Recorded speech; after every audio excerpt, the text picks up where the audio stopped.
ए सखी चल ना रे हरेंद्र अपना घरे ढोड़ी चर्चा कहवातिया मारो सब नका नका छोकरावा ढोड़ी पर गाना कहतर सन तबे न इनके उनके छुट्टी हाँ रे सखी चल चल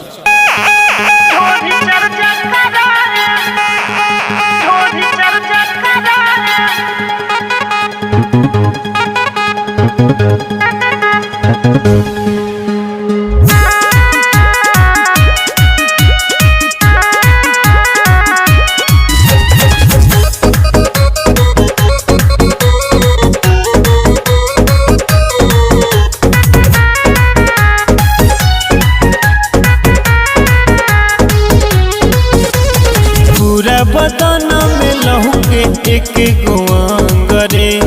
ओकर रहनिया पहमत भैनी तंगरे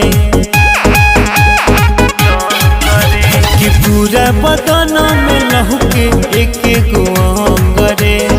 एकर रहनिया पहमत भैनी तंगरे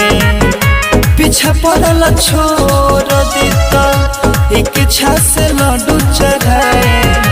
पीछा पड़ल छोड़ दीता एक इच्छा से लड्डू चढ़ाए भल 4 दिन खाना नहीं खाए सखी ढोरी चर्चा कराए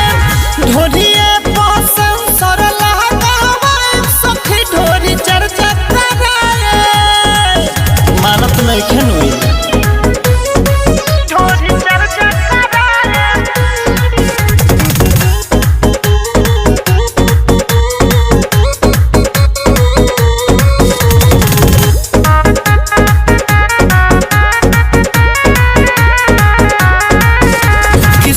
मन करे पूजा पाठ सखी रे सैया के बताई भूल बात सखी रे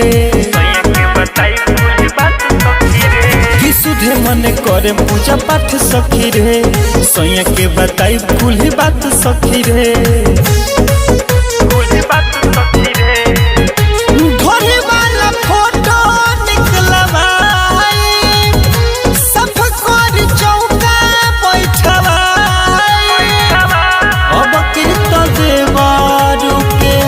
मनवा के चसकल छोड़ाए अब कीर्त देवारू के मनवा के चसकल छोड़ाए भल 4 दिन खाना नहीं खाए सखी ढोरी चर्चा कराए ढोरिए पसंद सर लगाए सखी ढोरी चर्चा कराए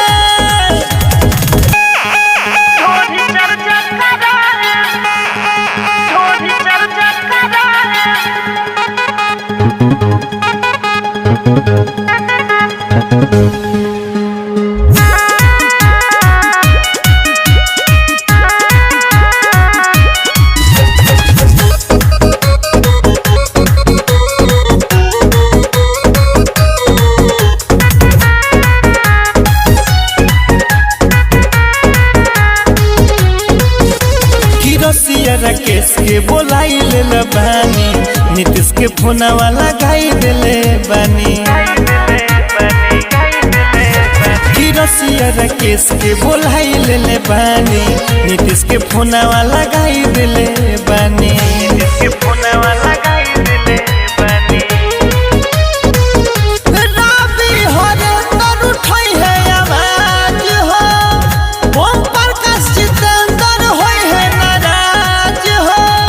सबसे पहले चंदन चंचल के